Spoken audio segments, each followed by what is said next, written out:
Muy bien, recibimos ahora a Emanuel Álvarez Agis, ex viceministro de Economía del gobierno anterior, del ministro Axel Kicillof. Emanuel, gracias por venir esta mañana. No, gracias a ustedes por la invitación. Bueno, decíamos antes de empezar el programa que hoy tenemos de los dos, de todos los gustos, ¿no? Para las opiniones escuchábamos a Luis Palma-Cané. Yo le decía esto que la sensación que tengo yo, y no me siento representante del pueblo, pues si no estaría usurpando títulos públicos, pero digo, estamos hablando de niveles de inversión y de especulación que se escapan al laburante, ¿no? Sí, porque a ver, cuando se habla de una corrida cambiaria, tal vez un poco la gente tiene en su imaginario que esto es, no sé, Doña Rosa yendo al banco comprando $2 y el tipo de cambio saltando.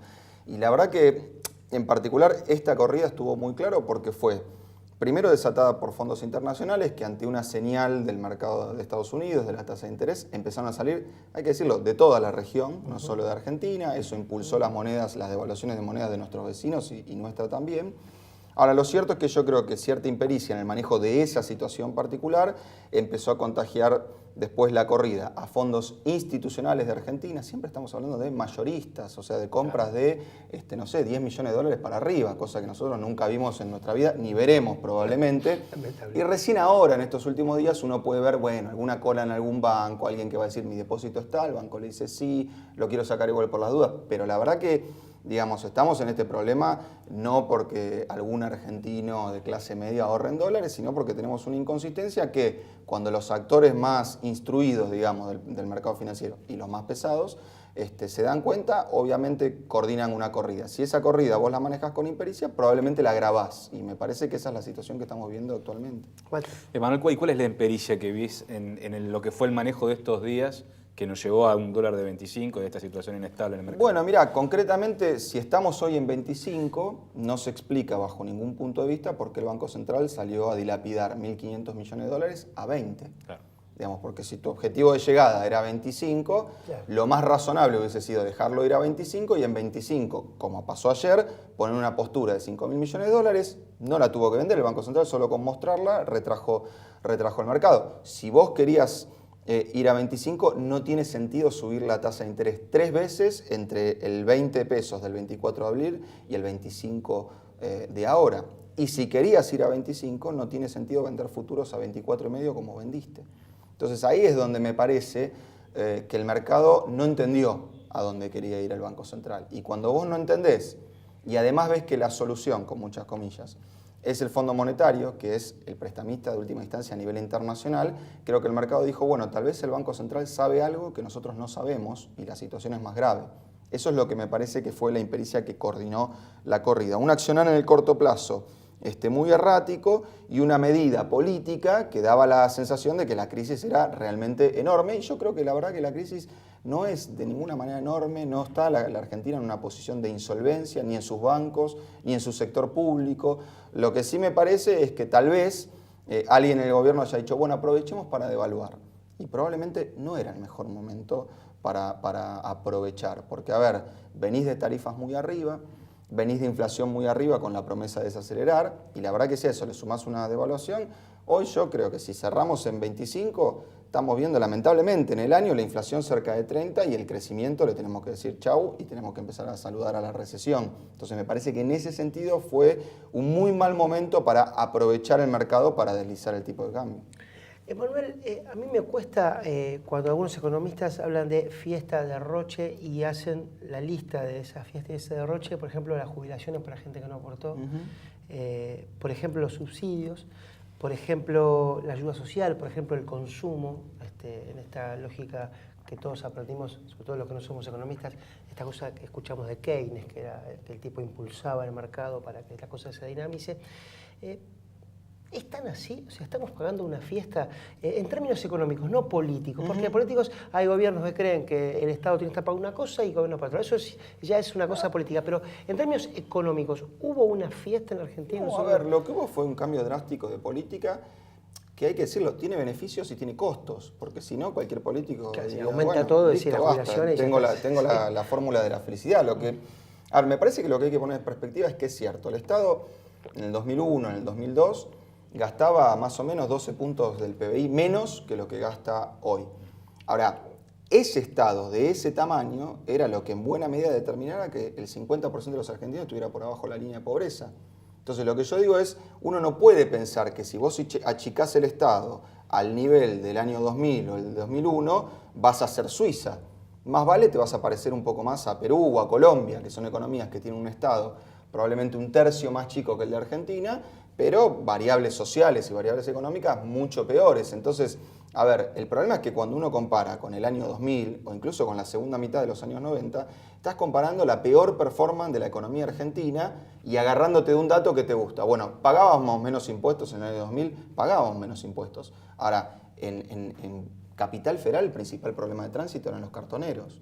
Digamos, no era el aglutinamiento de autos que estaban baratos porque el dólar estaba atrasado, eran los cartoneros. Entonces, me parece que en economía lo que uno no tiene que caer es en la falacia de ignorar el principio de la partida doble. ¿Qué quiere decir? Si el Estado deja de gastar un peso, alguien deja de recibir un peso. Vos podés decir, ese peso está mal gastado. Lo que no podés ignorar es que alguien va a tener un peso menos en el bolsillo y eso algún problema te va a generar. Por eso yo creo que salir de este problema con el fondo, cuando hay que recordar, todo este problema empezó con el fondo, hace ya muchos años por suerte, me parece que en ese sentido la solución termina siendo peor que el problema. Walter. Vale, ¿cómo salís de esta ecuación de gasto más de lo que me ingresa, que venimos arrastrando hace años y deriva en el déficit fiscal que tiene el país? Bueno, ahí los economistas hace, la verdad que casi 70 años que nos peleamos por lo mismo, ¿no? La tesis del gobierno es relativamente simple. Si ordenamos las cuentas públicas, se ordena la economía. Y eso es como una línea de causalidad. Digamos, algunos decimos al revés. Cuando la economía se te ordena, ahí recién se te ordenan las cuentas públicas. ¿Qué quiero decir? No es que en los primeros años del kirchnerismo está el mito, ¿no? Néstor Kirchner iba con una libreta y no gastaba más de... No, lo que pasaba es que la soja estaba a $600, esa soja tributaba 35% de recaudación y las jubilaciones en términos reales le llegaban a la mitad de las personas. Entonces tenías unas cuentas sólidas. La verdad que ese superávit se mantiene hasta el año 2009 y en 2009 lo que pasa claramente es que tenés la peor crisis internacional desde la Gran Recesión, o sea, desde el año 1930. Entonces no es muy extraño darse cuenta que cuando se te desordenó la economía, se te desordenó el fisco y también se te desordenaron las cuentas externas. Querer ordenarlo a partir del Estado, yo creo que es un error. También creo que es un error los extremos, digamos, porque a ver, entre el cepo cambiario y el Fondo Monetario Internacional hay todo un recorrido y una serie de alternativas que nadie está investigando, porque la verdad que nos vamos en los extremos, ¿no? Es verdad, en 2015 tenías una economía muy apretada, te querías ir a Uruguay y le tendrías que preguntar a la FIP cuántos dólares comprar. Era un lío, nos generaba problemas. Ahora, salimos de eso y para que vos te puedas ir a Uruguay con todos los dólares que quieras, o como decíamos recién, para que un fondo internacional pueda comprar $1.000 millones en un segundo, estamos tomando $30.000 millones de deuda externa por año.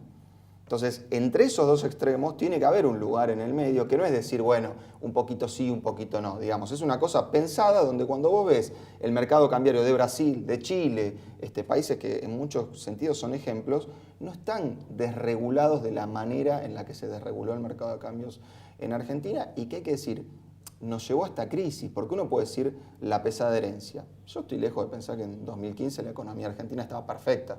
Creo que el macrismo agarra una economía con muchísimos problemas, pero vos no evitás una crisis durante 2 años y te explota ahora. Digamos, este lugar donde estamos ahora es el resultado de un programa económico que hay que decir, Cambiemos lo implementó sin prácticamente ningún problema, porque todo el mundo acompañó las leyes que querían, se desarrolló sin ningún problema, nos llevó hasta inconsistencia. Entonces a mí el miedo que me da es, miren, nos chocamos una pared, fuerte, despacio, después lo discutimos. Ahora, para pasar esa pared no podemos acelerar.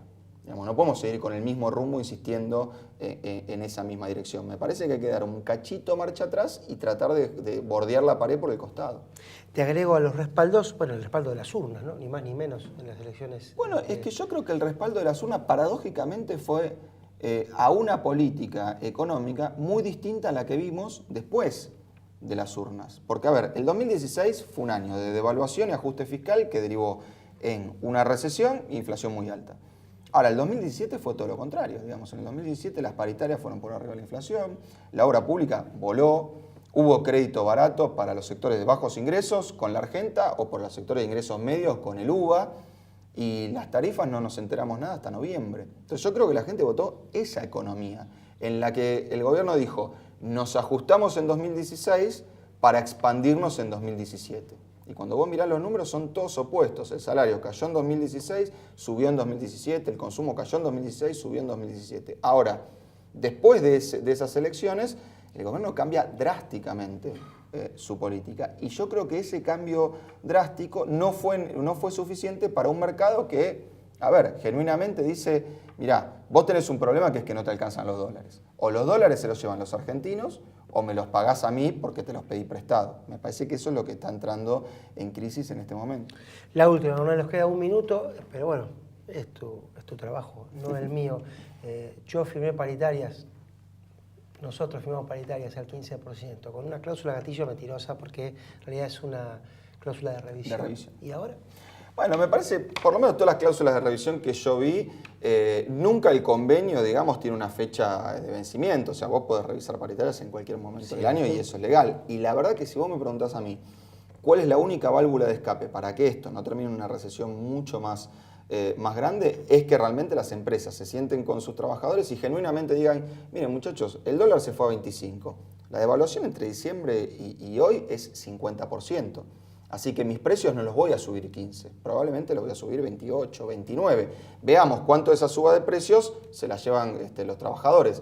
No por una cuestión de populismo, de quedar bien, sino porque básicamente es la única válvula de escape que le va a poner un piso a la caída del consumo. Si no hacemos eso, probablemente lo vamos a pagar con más recesión. Y después el viejo querido artículo 14 bis, ¿no? Que es la participación de los trabajadores en las ganancias, pero eso otro día. Eso está escrito, ¿no? Está escrito, sí. Bueno. Está escrito. El sector bancario lo tiene, por ejemplo. Por ahí hay que avanzar paso a paso. No, porque digo, como decía Mostaza. Pero está ahí, no es un invento de... Ojalá pudiésemos cumplir la Constitución en todos sus artículos. Eso iba. Gracias, Emanuel. Gracias a ustedes. Walter, muchas gracias. Ahora ya más distendido, felicitaciones por el campeonato de Boca. Gracias a ustedes por estar allí. Uno trata de sonreír porque intenta apostar a la esperanza. Como siempre decimos en este programa, el desastre y el caos no le conviene a nadie, porque arranca por los más pobres, que son los que no tienen red. Entonces sería de insano, de mala gente y de canallas apostar a eso. Nosotros vemos que la cosa vaya bien, lo que pasa es que hay signos de alerta que cada vez nos golpean más fuerte la puerta. Muchas gracias, será hasta la semana que viene.